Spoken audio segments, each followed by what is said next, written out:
extend a warm welcome to all our distinguished speakers, participants, and guests who have joined us for this pre-convention webinar. The Association of Indian Management Schools, AIMS, established in 1988, is one of the largest networks of management institutions in the world, representing over 700 premier business schools. Over the years, AIMS has been at the forefront of strengthening management education, promoting research, driving curriculum innovation, and supporting quality assurance across institutions in India.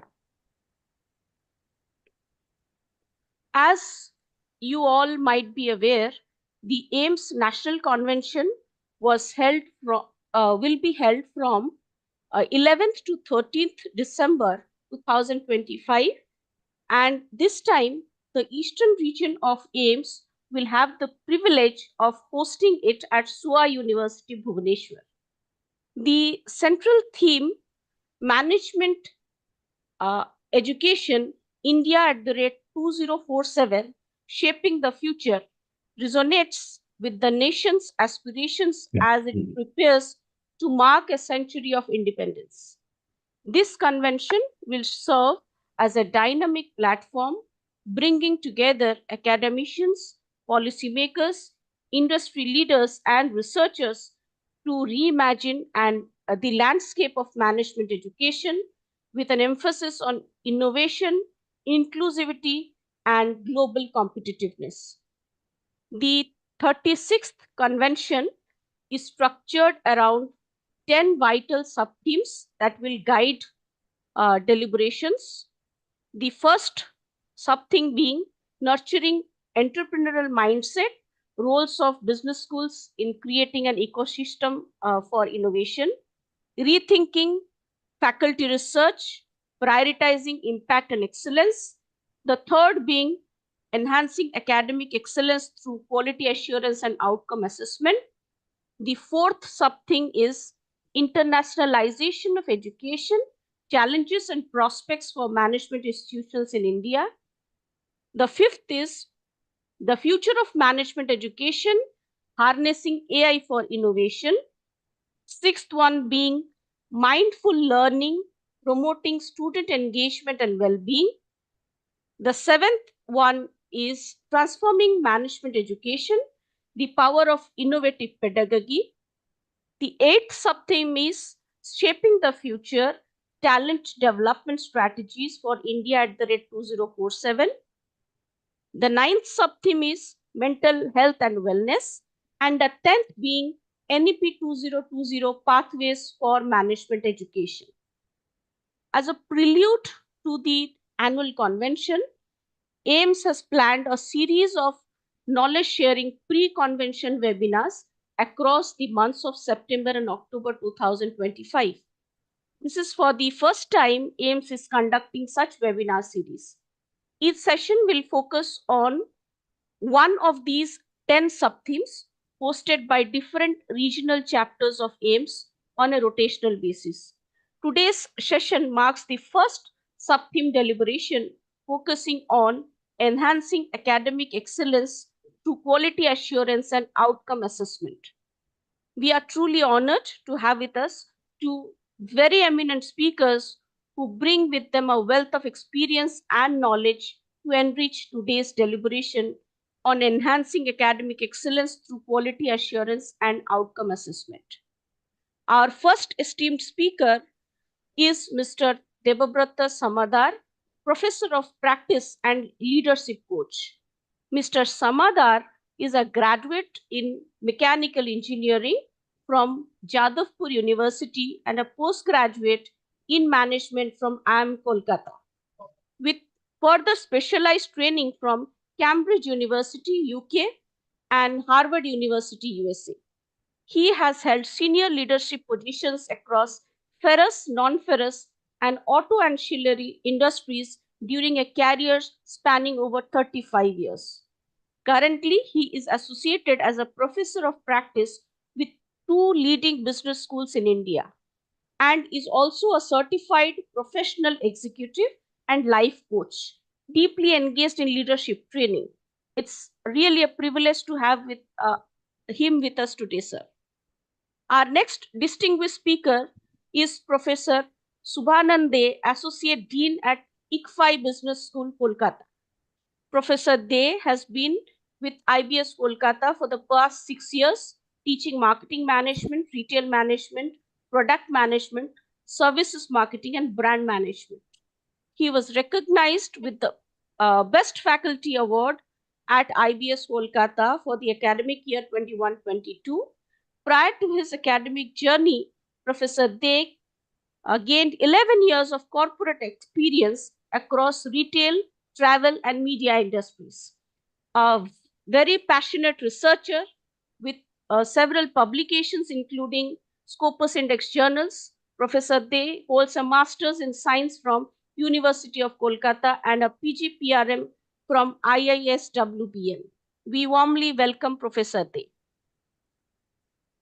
Ladies and gentlemen, quality assurance and measurable learning outcomes are the heart of academic excellence.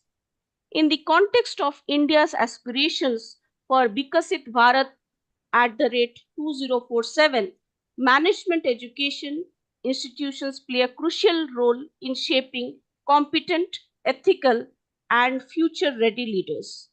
This session will help us deliberate on strategies, framework, and best practices that institutions can adopt for quality enhancements.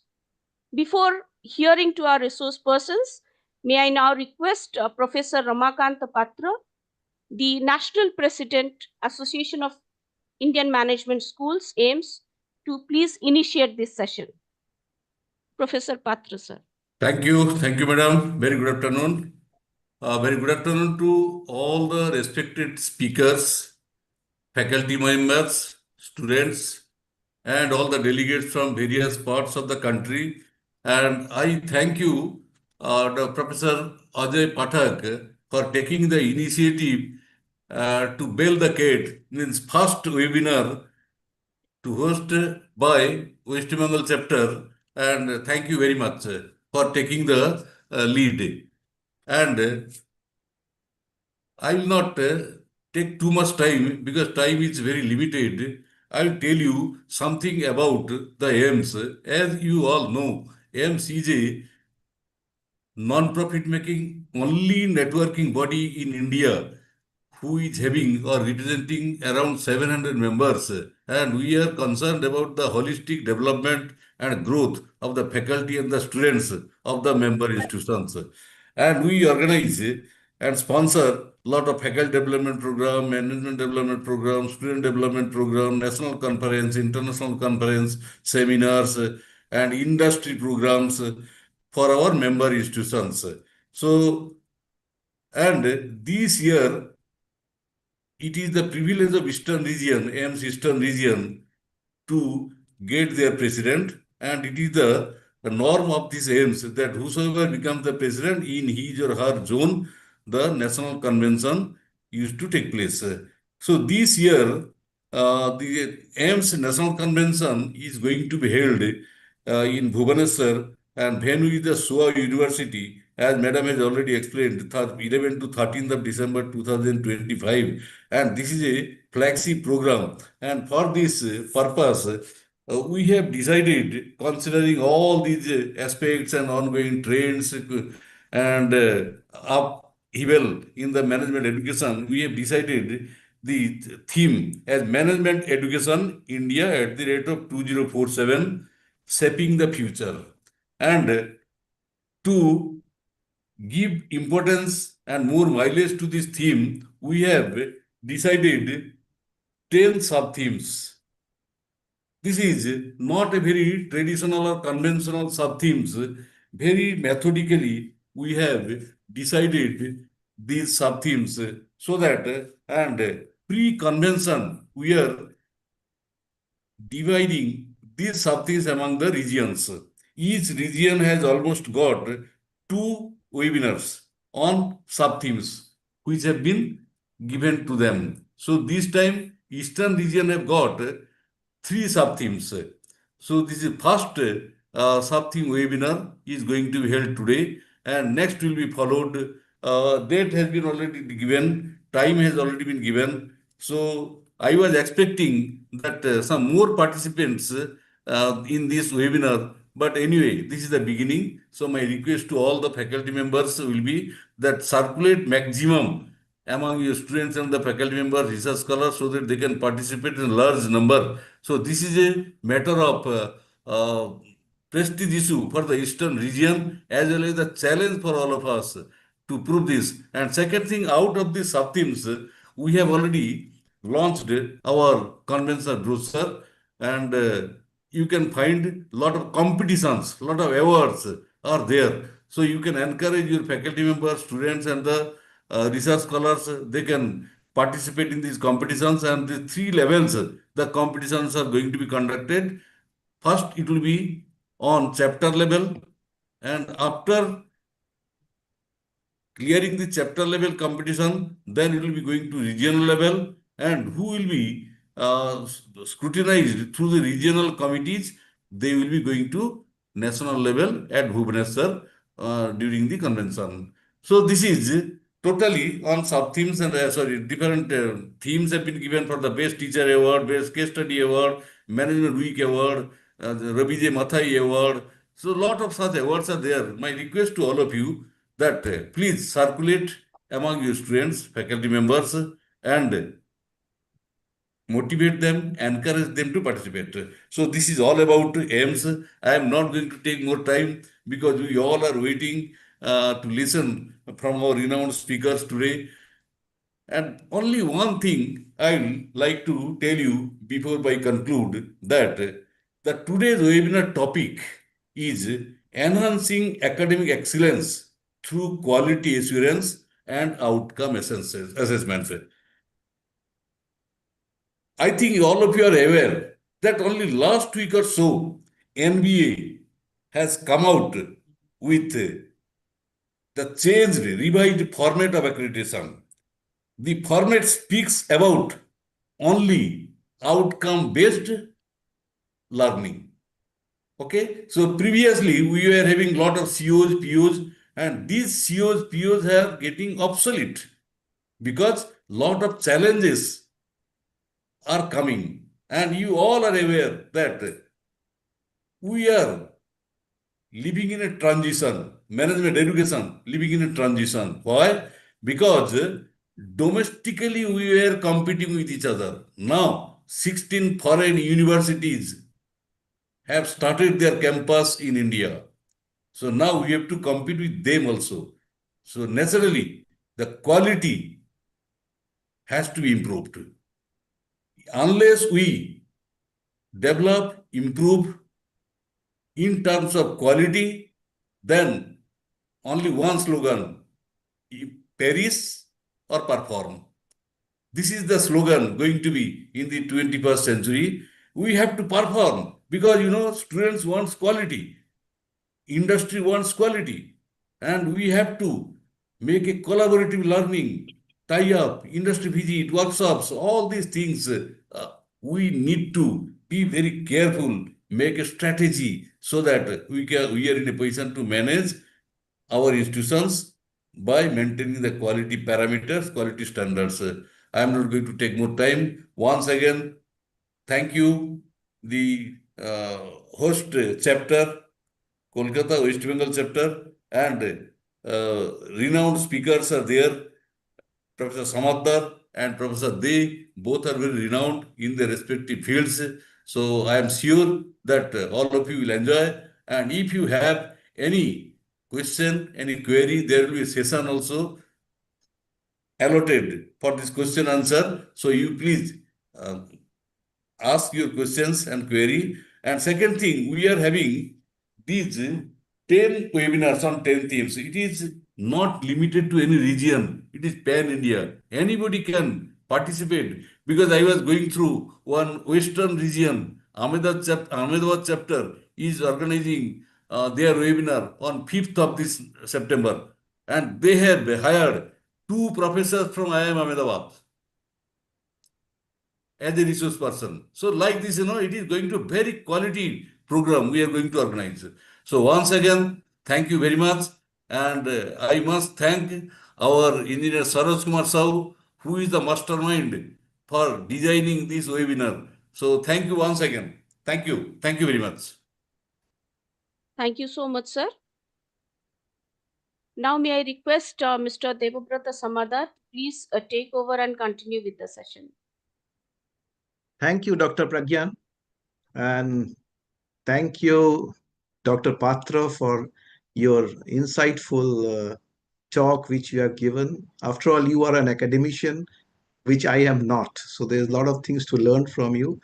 And my sincerest thanks to Dr. Ajay Pathak and Professor Shahu, who actually will be hosting the next All India seminar in Bhubaneswar. So all the best, Professor Sahu, for your great organizing and the wonderful uh, session which you will be conducting there. I I am also happy that there are a lot of participants are there across, and my sincerest thanks to all the faculty members from different management schools.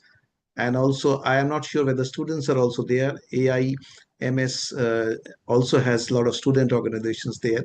I'll tell you something very briefly about my journey for 1 minute, and then I will come to the subject which will be of relevance here. Unlike the professors here, I never started my journey as a professor actually.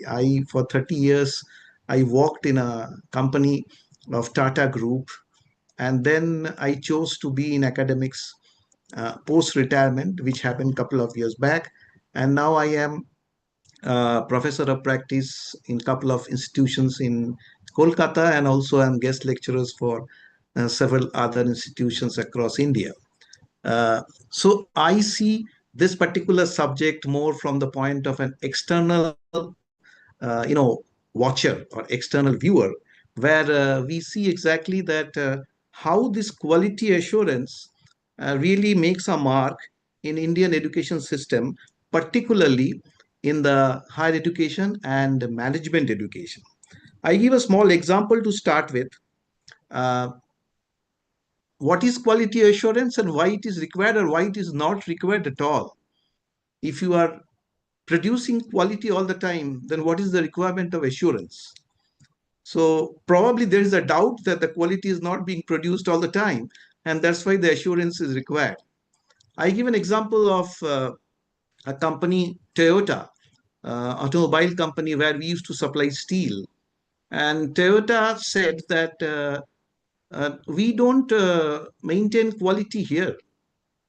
Quality is maintained at our vendor's place. Means if you are supplying steel, it is your job and responsibility to supply quality steel all the time without any fail, with improvement completely documented to us, and we will use that steel without inspection. We will use that quality steel without inspection, so that would be quality. And if anything happens, so they have rank A, rank B, rank C defect, where rank A is of the highest defect, which basically talks about the safety of the passenger in the car. When the rank A happens, the vendor's managing director has to come and meet the quality persons of Toyota and give an assurance that henceforth nothing should happen. So what it means is that they try to build up a system where quality is assured all the time. So that ecosystem is made in such a way that it never fails. And if it fails, there's a huge amount of process which analyzes why the quality has failed. So coming back to academics, I have been teaching for the last 2.5 years to a group of students from different walks of life, and I have taken several interest areas to know exactly that why the quality differs from one institute to another institute. So typically, let us have summarize quality, because I have, I think, around 15-20 minutes to talk. So this is a huge subject. I will talk about some precise experience what I have and what are the things which can be done on a global perspective. Because now India is not an alienated nation. India is completely linked to the global field. It also has a link with the global educational institutions. Professor Patra has just maintained 61 the global institutions have shown interest to come to India. So quality basically from a perspective is that what the stakeholders can get. That's very important. What the transformation the stakeholders can get, and it is consistency and perfection all the time. Consistency and perfection all the time, not once or twice. I give an example of quality in airplane. When the fuel is actually filled in the airplane, there should not be any moisture in the fuel, the aviation fuel. If there's a little moisture, then what happens is when the flight is above 30,000 feet, then the small moisture drop can freeze to uh, an ice particle, and it can clog the fuel line, resulting in a huge accident, deadly accident. So important thing is that there cannot be failure for aviation fuel fueling in an aircraft. Similarly, there cannot be a failure when anesthetist gives you the anesthesia before operation. You cannot wake up when the operation is on. You cannot continue to sleep after the operation is over. So there is 101% assurance of quality. So coming back to the other two aspects, it is fitness for purpose. That's very important. What is the purpose?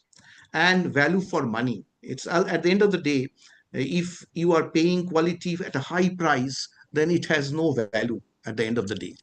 Now, coming back to educational institutions, all of you are professors, or most of you are, and you are aware that the National Education Policy 2020 has laid down the foundation, or for a paradigm shift of quality in India. As I see, is that we have few accreditation boards and few assessment councils. So we have NAC, which is National Assessment and Accreditation Council, which is under UGC. And then we have National Board of Accreditation, which is a separate one, under AICT perhaps. Then we have other few accreditations, which is there. But the point is that how do we ensure that quality is there for all the educational institutions? The challenges are huge. If you see the statistics, there are 15,000 colleges across India. There are 62 universities. There are 11 open universities. And there are 300 plus other universities also. So that means it is a huge challenge for a single accreditation body to take care of all this. So obviously there would be a problem. NBA and NAC, they have two different objectives. While as I am seeing it, NBA talks about the outcome based uh, program. In fact, if you are generally devising a program, then NBA comes into existence. But then NAC actually takes care of the holistic approach for assessing and accrediting one particular educational institution. But the more important thing is, where is the industry academic connect? When I come from an industry, the most important point is when people go through MBA training, that means MBA courses, uh, are they employable? That is very important. Where is this assessment which happens? How many times you see that the team of people from those NAC and NBA are listening to the industry people? Now, I know exactly in IITs and IIMs, particularly in IITs, the board of governors basically consist of industry stalwarts. Primarily, they are industry leaders and captains, and they adorn that particular position. But in NAC and in NBA, I am not sure, many of you possibly would be knowing it, but I do know that there are several eminent professors and eminent personalities of distinguished career who actually govern the process there. But what I find is, for the last 2 years, which I am teaching 3 4 subjects, and I find that the industry academia connect is something which has a huge deficit, and that can be told that both are responsible. I give one example very quickly. When I attended a course in Harvard University, for 5 days we had it was an executive development program for Harvard University, and organized by the Tata Group, of course. And for 5 days, which was a residential course, we had to undergo 30 case studies. 5 days, 30 case studies, and every day we retired to our quarter or lodge and get got ready for the next day's course. So 30 case studies. And if you go to Harvard University, and when I was talking to their professors, they say that we are 24 by 7 immersive educational institution. We are 24 by 7 immersive management educational institution. So it is not that for 8 hours.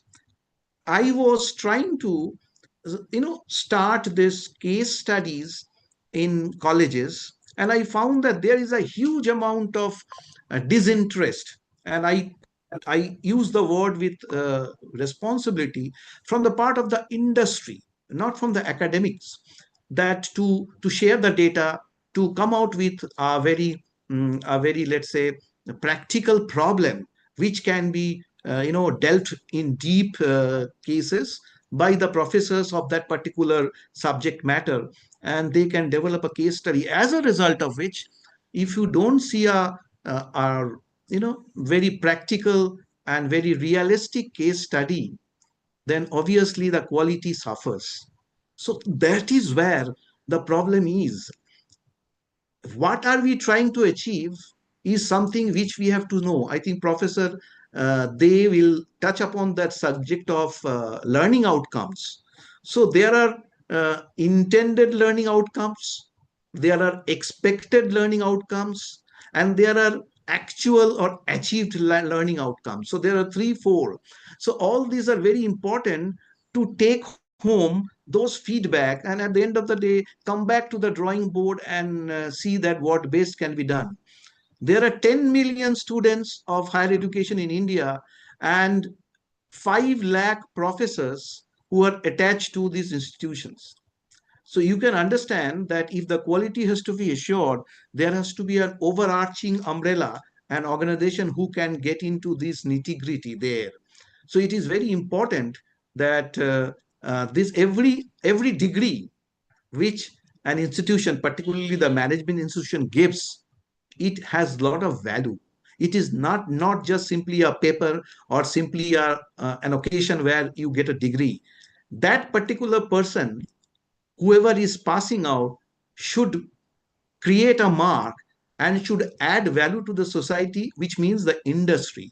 If industry doesn't acknowledge that, then particular, this degree doesn't have that required value which is there. It is something like a recently passed doctor, MBBS or MD or MS, he goes into an operation theater and finds that it is difficult for him or her to operate the patient because he or she is not abundantly uh, confident to open up the abdomen of the patient and do the operation, because during the time of their studies for 6 years or 7 years, things have not happened. He has not been taught that way. I was told that earlier dissection happened in medical colleges. Now the dissection doesn't happen. That means an MBBS graduate passes out without dissecting a dead body. So it is very difficult. Somebody else dissects. And then that particular person who is a demonstrator, he shows to all the medical students, here is stomach, here is kidney, here is abdomen, and all this. So it is very difficult for that pass out student to actually do the operation when the real life thing happens. So it is extremely important that this quality assurance, in whatever form it is, in the management education, it needs to be driven down in real earnest. And it is an ever changing situation, ever changing scenario in India. We now are global. If we cannot perform, as Professor Patro has so rightly said, that performance, two P's are there: performance, perish, There can be another P, which is perennially perish. And if you perennially perish, then you can never get up again. I was going through the best practices of the global institutions like Harvard Business School, INSEAD of France, Stanford, even our educational institute or NSU, which is National Singapore University. They have their own quality assurance because it is important for the country and the nation to have a very robust quality assurance, no doubt about it. France has a very robust quality assurance under the umbrella of European Quality Assurance Register, which is good. But then an an ambitious education institution who wants to excel needs to have their own educational quality assurance all the time. Otherwise, compliance is not the route to success anymore. Please understand, compliance is not the guarantee of success now. It is beyond compliance is the guarantee of success. So if we say that I am ISO 9000 university, I am NAAC, that means NAC A or NAC A plus or A plus plus university, it is good. It is good to have a good number of students enrolling and you will have a good name there. But at the end of the day, your products are your students. If those students are accepted by the customers, it means by the industry, then you are successful. So that's why it is a continuously changing dynamics. What one has taught 5 years back has to be revisited and has to be redesigned so that a new particular course can be can be introduced, particularly in this changing scenario of AI and ML, where we have AI in marketing, AI as an ethics. That's very paramount importance for looking back and doing these things. Those who are under university, let's say under certain universities, they guide the syllabus. There are certain degree of rigidness is there. You can't change too often. Those who are autonomous colleges or universities, they have a little bit of a flexibility there. Those who are autonomous universities, they have a lot of flexibilities there. But at the end of the day, the proof of the pudding is just in the eating. What it means is the industry must salute the quality of the students and give the certificate. Yes, the quality which the education institutions are practicing is the best. So I stop here, and once Professor Dey makes his points, I'll come back. Thank you so much. Thank you so much, sir. Definitely, I think our participants will be having lots of questions, so we can take up questions after Professor Dey's session. May I now request our next speaker, Professor Subhanan Dey, to kindly share his insights with us. Professor Dey, please. Thank you so much, ma'am. Firstly, let me take this opportunity to thank Dr. Ajay Pathak. Thank you so much, sir, for giving me this opportunity. Thank you so much, Dr. Patro, for setting the tone of today's theme on a very nice note. Thank you, Dr. Pragyan, once again, for that wonderful introduction from your end and the introductory note from your end.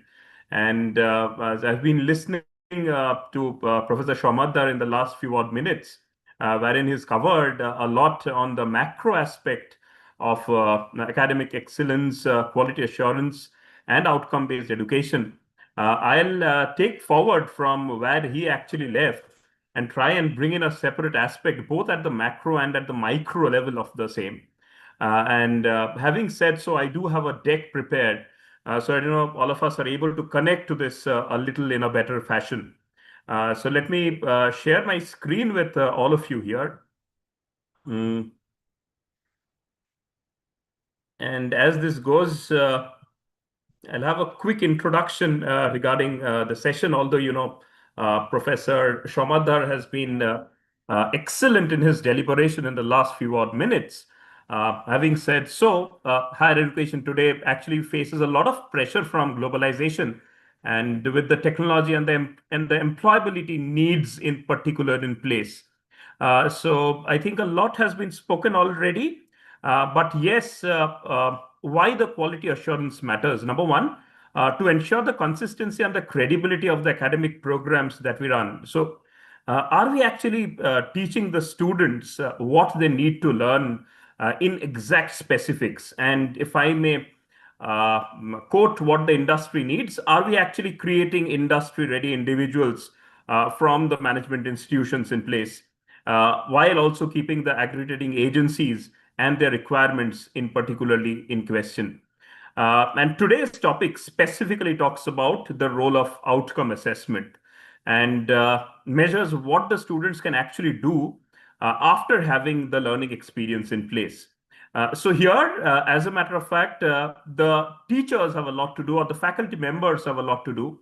And given the changing dynamics of today's world, with the uh, artificial intelligence and machine learning coming into place, how do we take things forward? Specifically, can we adapt to outcome assessment that is worthy of the day today?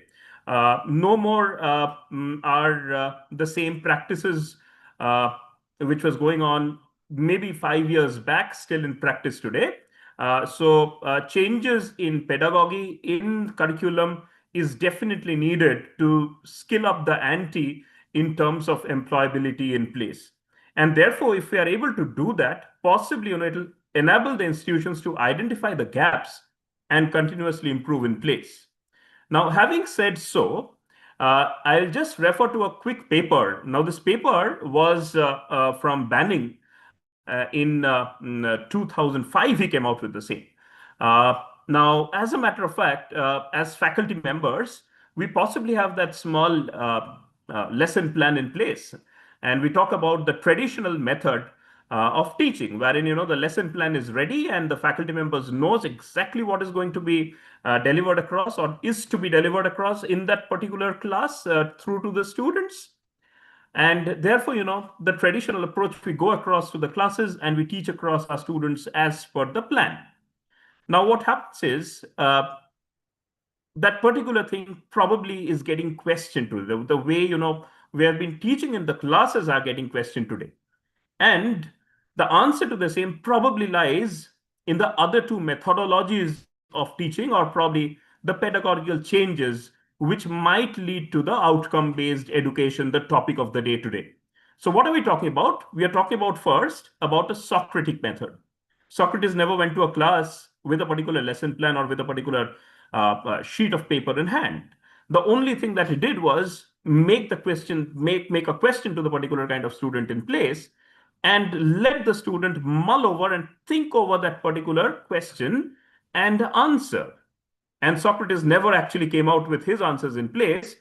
His only way of teaching was question, question, and question. And through that, it is the responsibility of the student to actually gather the answers themselves. And as Swami Vivekananda has said, that education is already a manifestation of the perfection in man. And possibly, yes, here is where Socrates had gone across and questioned these people, the students in place, and the answers came all by themselves. But having said so, and even a further extension to the Socratic method is what we are talking about as the facilitative mode of learning, wherein the learning moves towards a self-directed learning and the students are encouraged to become independent learners by the academic or by the facilitator here. And of course, when you're talking about today, the 21st century skill, and about the changing pedagogies and the outcome-based learning and assessment in place, possibly what we need to do is that go across through to the students with their personal communication devices, because of course we cannot discount the fact that learning today is much technology involved, because we are teaching a group of cohort or a generation which has been brought up with the technology in hand, with the smartphone in hands. And unlike us, the teachers who have been digital immigrants, the ones who are teaching are actually digital natives. So therefore, what happens is, can we actually take a 360 turn in the way in which we are teaching and go across and help the students to acquire the new skills of information sharing, and the existence of possibly the traditional methods of teaching are under threat. And most teachers actually perceive that the mobile actually undermines their authority, which the paper has actually written. So in tune with that small paper, what are we talking about today here? It's the traditional versus the outcome-based education. So in lucid terms, the traditional education focuses on what the teacher teaches, as I talked about a while back, and the didactic method of teaching. And the main question there is, did I cover the syllabus? So the syllabus is prescribed. And yes, as per what the syllabus is prescribed, is it a tick mark? And yes, I've covered across the syllabus in the class in place. On the other hand, the outcome-based education is focusing on what the student learns and what he can do after the learning in place.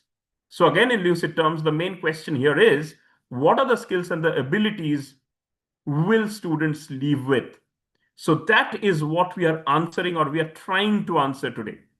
And before we even try and answer that in place, let us have a quick glimpse of what the learners of today are. So these people are the digital natives and the tech savvy people.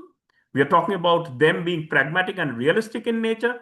So unlike them being spoon-fed across with the normal theoretical lectures in place, possibly they're going to question us.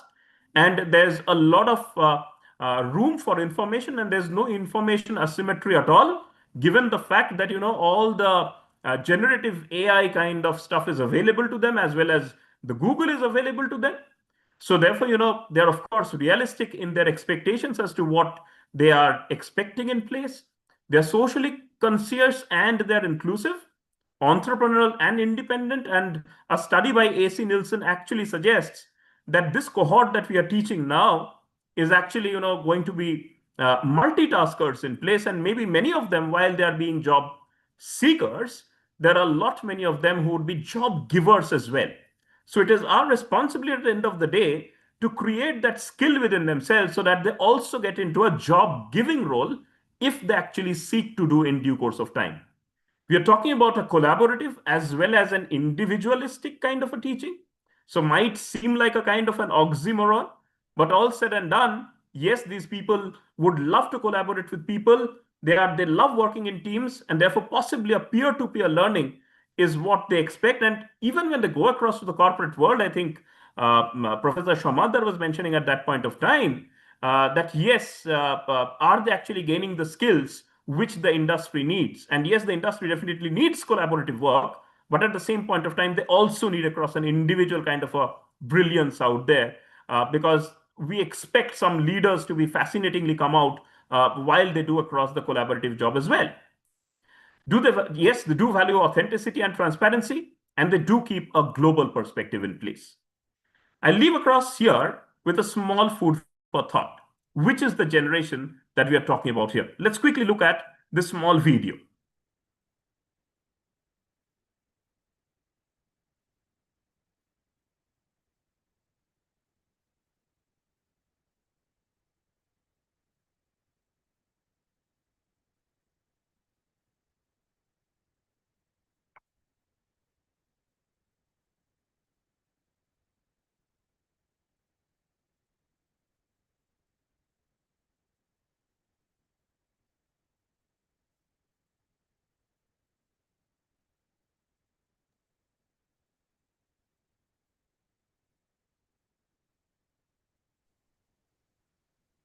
Sound is not there. Just check it up.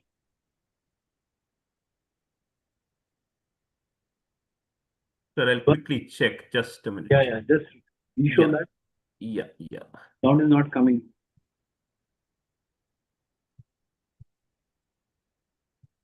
Zach, Sammy, Annabelle, and people are covered by more. Sir, is it fine now? Better. Yeah, start off. Just that title. Gen Z is the next wave, and turns out there's quite a bit that makes them uniquely them. The new kids on the block, or in your office, aren't just millennials anymore. But I feel like, for me, like millennials are grown-ups. The freshest faces are those of Generation Z. While millennials are roughly defined by being born between 1981 and 1995, those dubbed Gen Z were born from 1996 on, with the oldest of them now in their early 20s. But it's more than just their birth years that set these two generations apart. We went straight to the source and talked to Zach, Sammy, Annabelle, and Emily, who we found the Gen Z way on Snapchat. What do you think makes Gen Z Gen Z? I think it's internet engagement. We were born with it, so we don't really know a world without it, really. While most millennials can remember life before smartphones and social media, Gen Z has never known a world without the internet in their pocket. Literally, our friend group at school primarily communicates through Snapchat. These platforms have caused Gen Zers to see the job market in a new way. What does success mean to you guys now? People in our generation are really looking for is success in the way of living on your own terms. That means looking to social media platforms for viable career opportunities, causing some to think about education differently. Do you guys think that given social media opportunities that going to college is necessary anymore? I really think that we're like moving towards a time where a degree isn't necessarily important. They multitask with ease. Their digital fluency allows them to take on a lot at once, sometimes coming across as unfocused. They say it's focus, the Gen Z way. You're never on really one social media at a time. You're always on Snapchat. Like you want to go see what's happening on Instagram, and then, oh, someone's texting me on WhatsApp. Short attention spans mean trends evolve fast. So when your parents find out about it is about the time that we're on the downhill. As soon as it leaves the generation, then it's like, okay, they're too old for us. Like, it's not cool anymore. Access to social media and technology has made Gen Z more global. We're the first generation that's really grown up with the tools that make us able to connect with anybody across the world with the click of a button. Nick Jane, Ziad Ahmed, and Shaina Zafar, all under 20, founded and run a consulting firm, helping Fortune 500 companies and startups alike reach Gen Z successfully. Cole Maddox runs a hedge fund from his dorm room.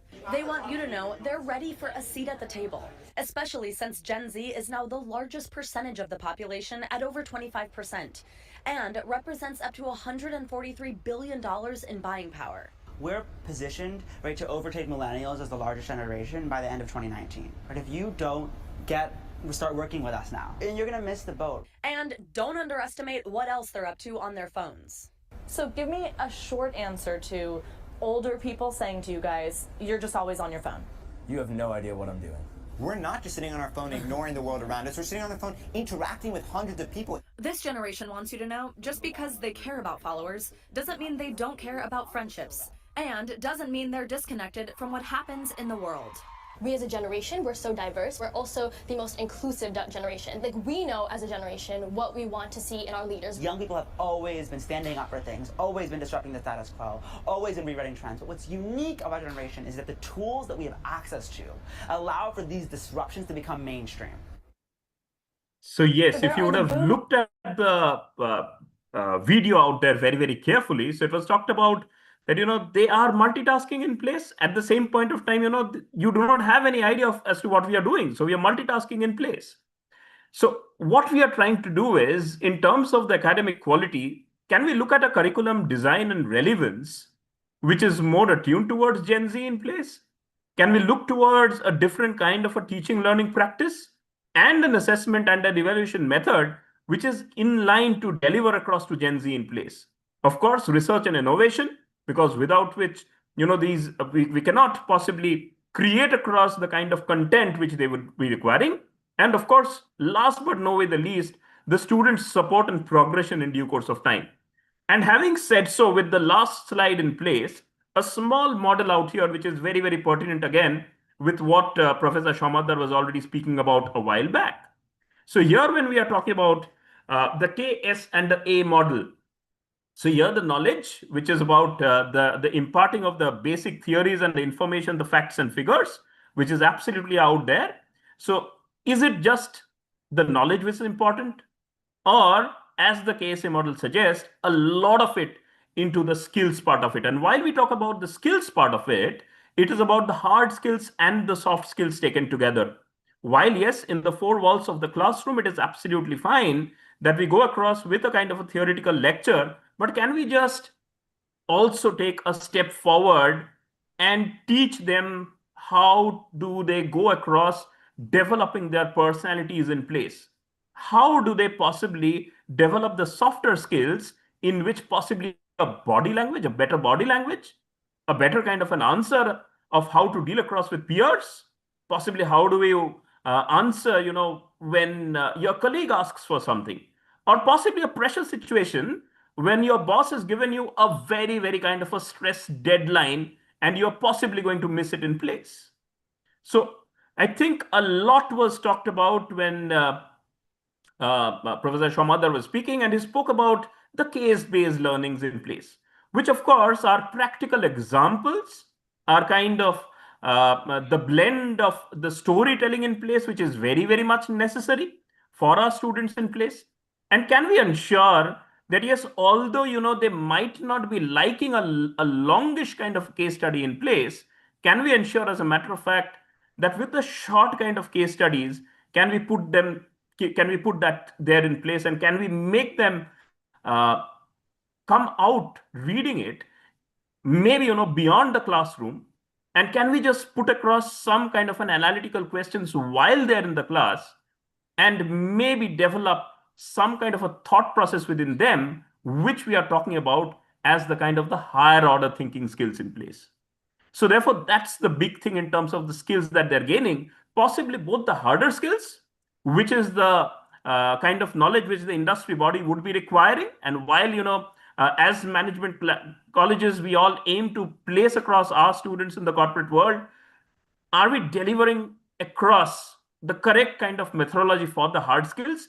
And also, are we developing those personality skills which will help them specifically in the softer skills also? So that is this model, the brilliance of this model. And while we talk about the knowledge and the skill getting imparted, ultimately, it is the attitude and of course the self-motivation, the self-confidence, the integrity, the honesty, everything in place taken together, which can lead across to a holistic development of the individual in place. But having said so, the big part is therefore here is what I'm referring to in kind of the outcome-based education. It's not about the passive learning. It's about the active learning that possibly will help across in our curriculum alignment in a much better manner. If you look at the screen on the right hand side, 10% people remember of what they read, 20% of what they hear, 30% of what they see, 50% of what they see and hear. But look at the whooping kind of 70% of what they say and write, and 90% of what they do. And that is what we are talking about as the active learning here. And I'll again refer to one small paper of Jewett 2006, when he talks about that, to address the technophiles or the I generation in place, it is a brilliant approach to possibly go ahead with the kind of teaching methodology in the class, which will help across to analyze, define, create, and evaluate. And therefore, what we are talking about is, again, possibly the root of a case-based learning out there. So give them across the case-based learning, give them across the case, give them the theory also, and make them learn the theory also. But at the end of the day, question them in terms of what have they learned across through the case study. Pose them questions, analytical questions, and only pose that possibly they will be able to engage in a much better manner with the kind of the curriculum that we are speaking about. So here, in the kind of traditional education, just to summarize, it focuses on the inputs, which is the syllabus coverage, teaching hours, content delivery in place. Emphasis is more on what the teacher teaches, and the assessment is mainly through the final exams and through memory and reproduction in place. While we are talking about your outcome-based education, it is more about the skills, the knowledge, and the attitudes that the students demonstrate. And emphasis, of course, is on what the student learns and applies. And here you will quickly relate to what also I think has been discussed is we cannot have a one-size-fits-all approach for our students in place in the outcome-based education. Firstly, we got to understand that what are the exact specific lacunae or the lack of understanding specifically with the specific set of students that are there in place. So not all students are of equal kind of caliber. And if I may quickly talk across about the hard skills on the y-axis and the soft skills on the x-axis in place, there'll be some who are brilliant both in the hard skills as well as in the soft skills in place. And possibly here, as faculty members, we got to put across the least amount of effort behind this group of people. But when it comes across to number two, let's take, for example, when your soft skills are high, but your hard skills are low, which means that here, in this case, you got to prep up the student in terms of telling them that, hey, you're lacking the basic skills in terms of understanding. But no wonder that the corporate world wants such kind of people, because these are the people who have an attitude that they are going to take up something new. Given a tough task, they are optimistic enough not to challenge across the higher authority. And at the same point of time, when you give across a peer-to-peer job, they are more accommodative in getting things done. And therefore, there's no problems at all in terms of the soft skill is what we are talking about here. But it is only that they have to be made careful of the fact that, yes, they got to spend across a little more time in honing across their hard skills in place. But on the other way around, if the hard skills are high, but the soft skills are low, this is where is possibly the red zone coming into place. And we talk about maybe, our syllabus, our curriculum, and a particular group of students doing brilliantly fine in terms of reading across stuff and committing to memory and vomiting to paper, and that's absolutely fine. But are they the ones whom the industry wants? Possibly a question mark. Because when put through to a tough time, they possibly won't be able to perform. And these are the ones who perish.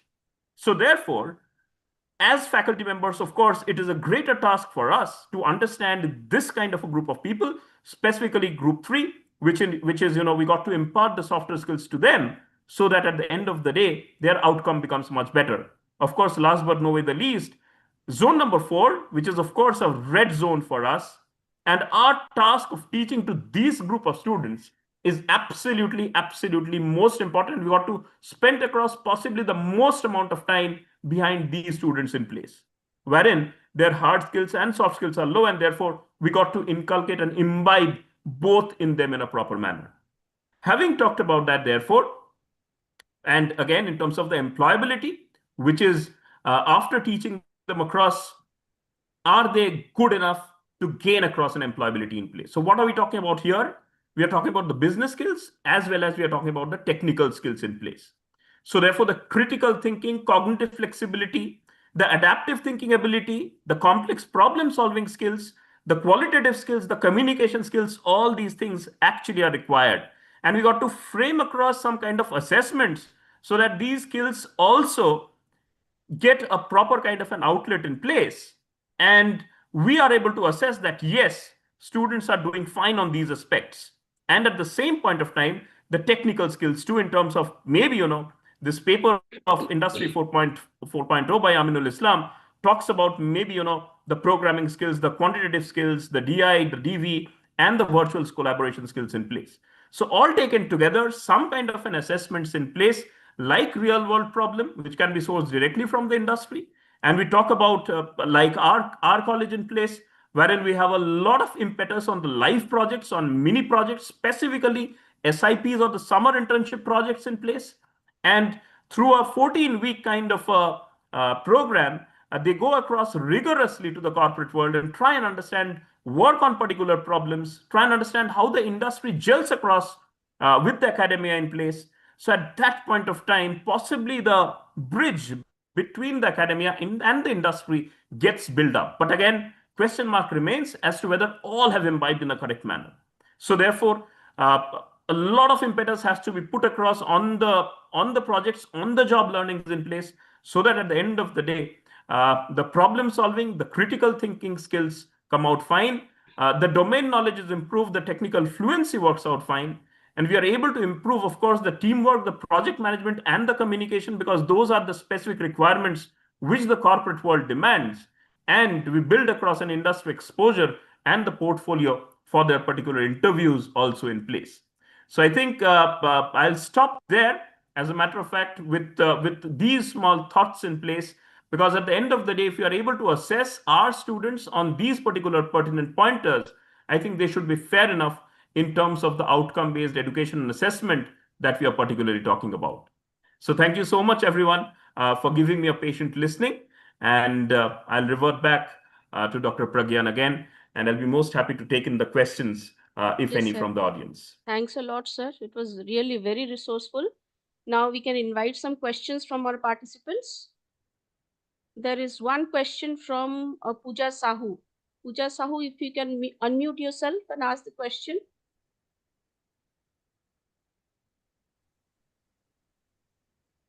She has mentioned her question in the chat box also, but I'm unable to get her question. I have already in MBA economics. So can we do?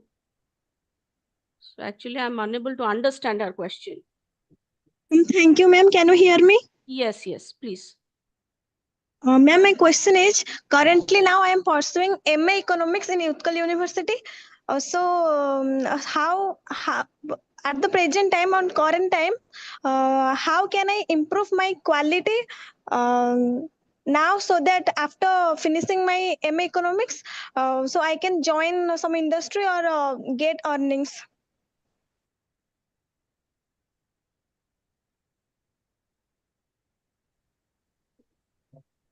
So Professor Samaddar, would you like to take up this question? Yeah, I think that's an interesting Yes. question, and this is a natural question which should come to the student's mind. I know there are several MA economic students who actually look for job immediately after passing out the postgraduate studies.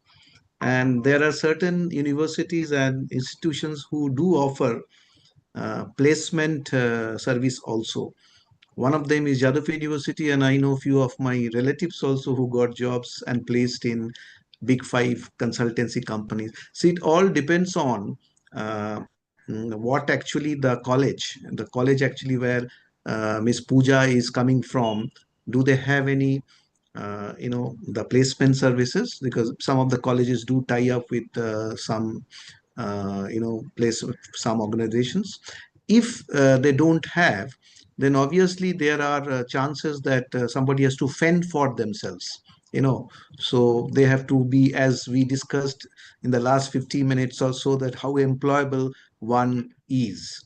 And there are see, always in India it is difficult to get jobs singularly with singular effort, okay, in spite of having adequate qualification. But when there's institutional support is there in the form of this placement services, it is easier.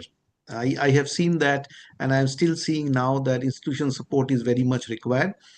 So I would request Ms. Pooja that please see that how good your placement service is, and if it is there, fine, they will help you to do that. Bhubaneswar has a lot of good companies coming in, and if it is not there, then obviously you need to apply, and you better enrich your LinkedIn profile, because that is something which is very important for attracting the potential employers' attention. And next is, if you have any chance to join an MBA course which is supposedly more producing more employable students, you are welcome to join an MBA course also. So thank you from my side. Any other questions?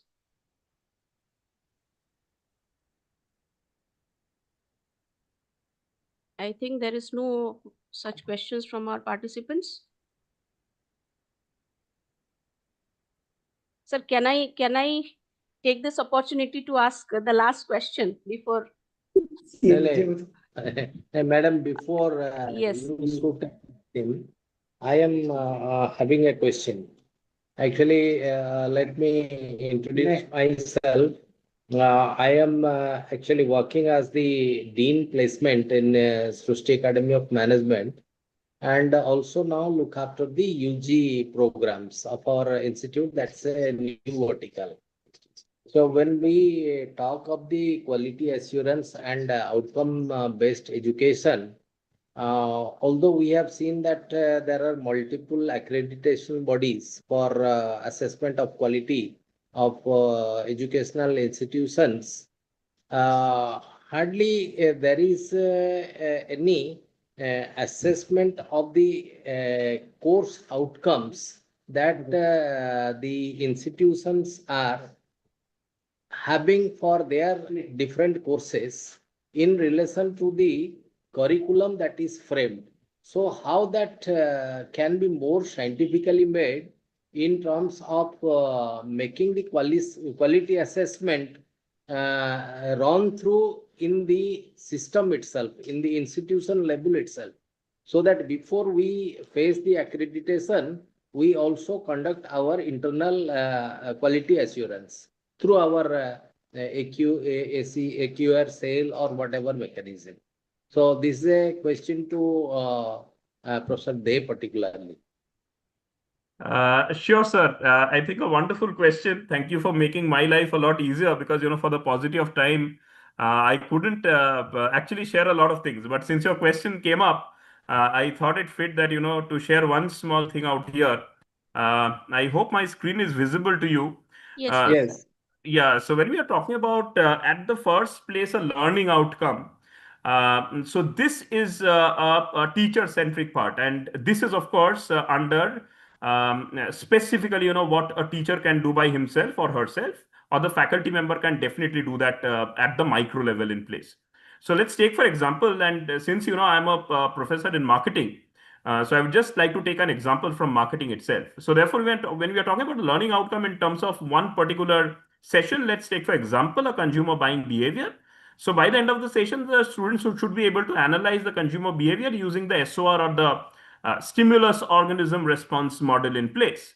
So while your syllabus might have suggested SOR model or might have suggested about the theory of reasoned action in place, here therefore at the learning outcome stage, let us quickly frame across that what can be the student's outcome at the end through the SOR model. Now, what happens next is that once you have learned across the SOR model, how does it help across in the entire course? So therefore, this consumer buying behavior is a small part in my first year marketing management course. So therefore, here, through this small example, the ability to design a customer segmentation strategy, as a matter of fact. And towards the end is the program outcome, which of course, is the think tank or the strategic think tank of the particular institute or the organization, or as per the accrediting body, whatever it is there. But this is beyond your control, as a matter of fact. So of course, although this is beyond your control in terms of the program outcome, ultimately, when we are talking about students being placeable or thought about being placeable and industry ready, are we thinking about the critical thinking, problem solving, and the ethical reasoning part in place?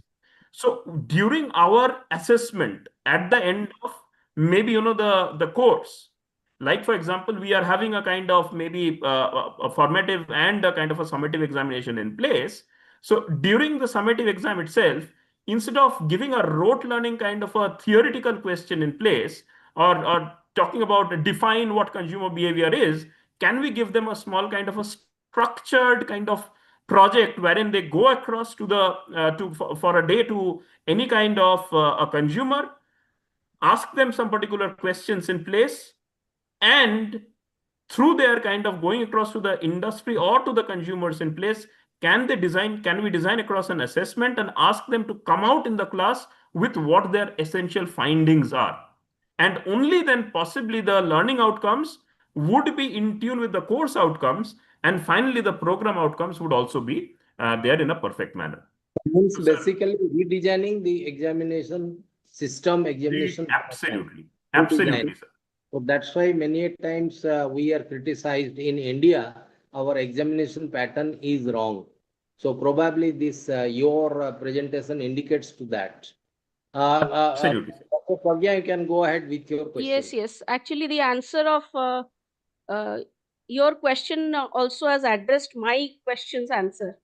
My question was, how do we keep a balance between the academic excellence rigor as well as the requirements of meeting the accreditation.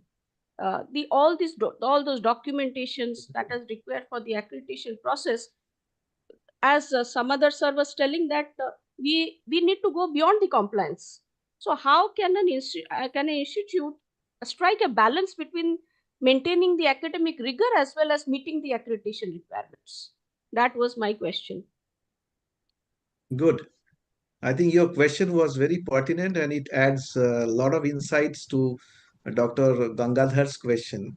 This is a dilemma where all the academic, bodies are grappling with every day. How to strike a balance. It is like a strike a balance between your boss at home and boss at office. So there has to be a balance always. At the end of the day, without academic accreditation, an institution can't survive.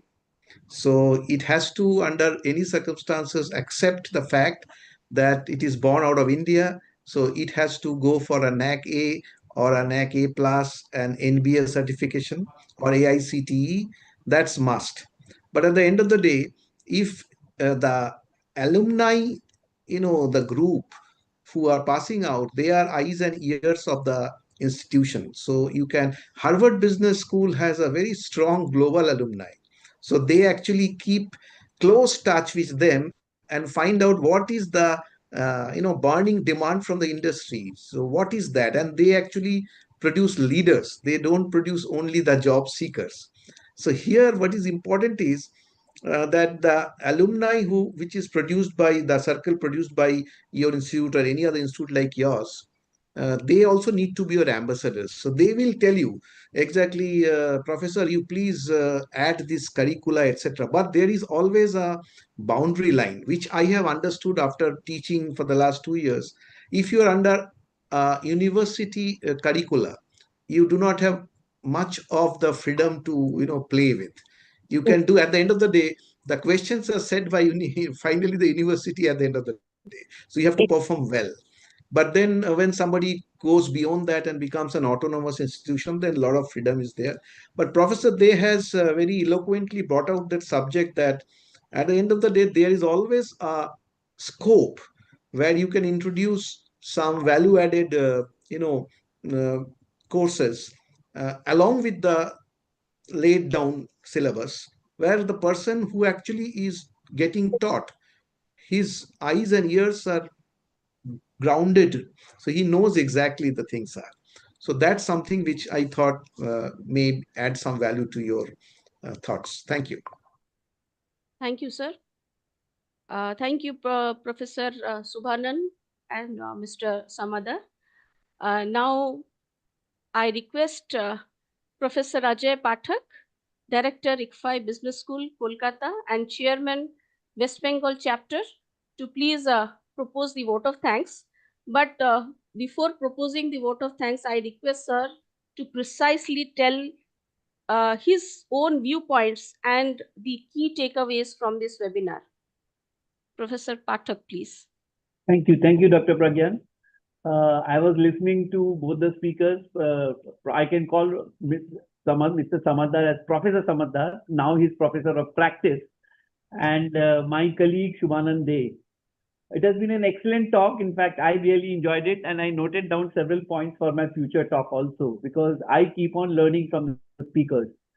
The topic was really very interesting. The point which I think Professor Samaddar made was, he was talking about quality assurance in industry, and he very well brought out, how it can be linked to academics also.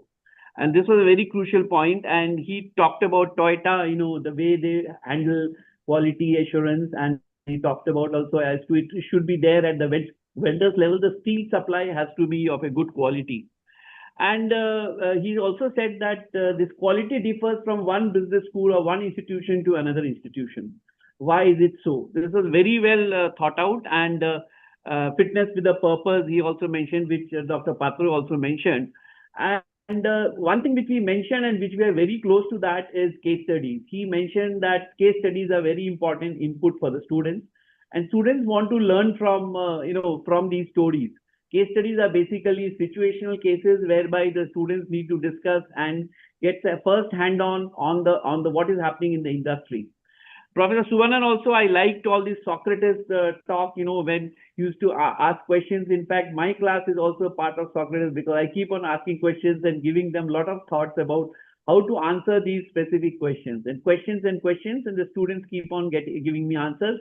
Some fail, some do it, and all silly questions are there. But my late founder used to say there's nothing like silly question. Every question is a good question. In fact, silly questions come out with great ideas in this world. Then also this case is very close to us. In fact, we are part of institution, a great institution, ICFI Business School. And we believe that case studies are really very important. Knowledge, skills, and attitude. I always tell my students to have their expectations more than, the skills should be more than their expectations. Because if skills are more, you will get an employment. And IBS believes in 100% employment. IBS believes that each and every student, despite their deficits, are placeable. And case studies, it's a cornerstone for our success because we are the second largest contributor after Harvard Business School. And one thing I would like to mention all about, talks were there, but basically one thing is really very important is employability. I have been to various CIA conference. I don't see colleges there as one of the members. Colleges are not there. So if you don't go to CIA, you will not get industry connect.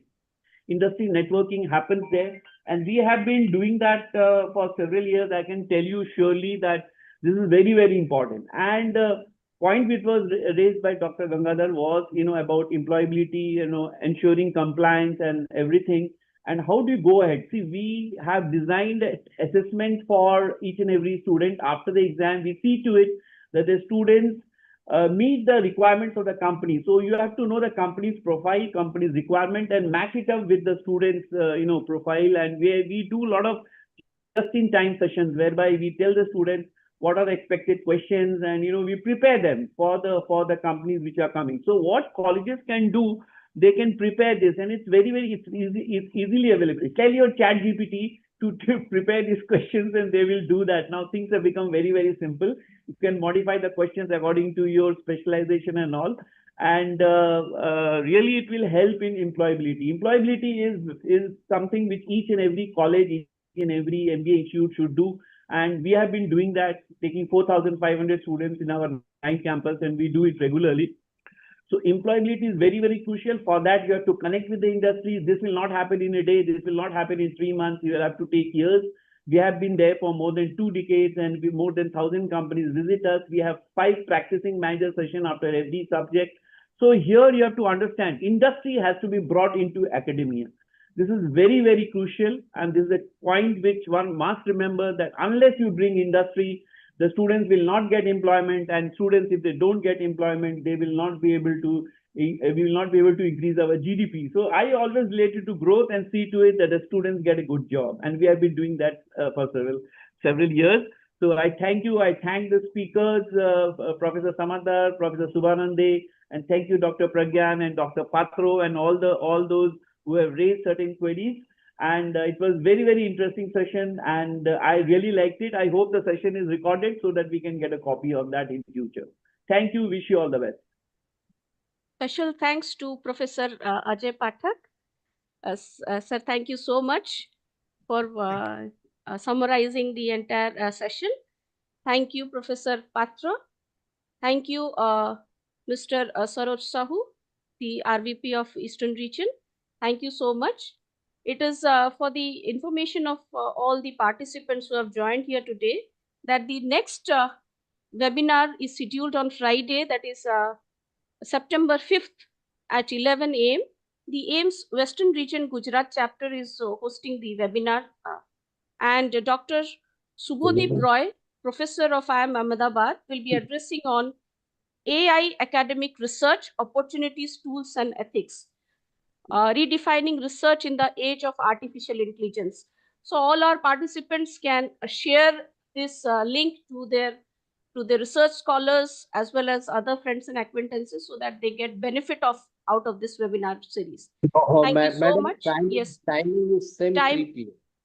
Timing is same 3 p.m. 3 p.m. Okay, sir. Yeah, for all the webinars, 3 p.m. Yeah. Thank you. Thank you so much. Namaskar. Thank you. Thank you so much.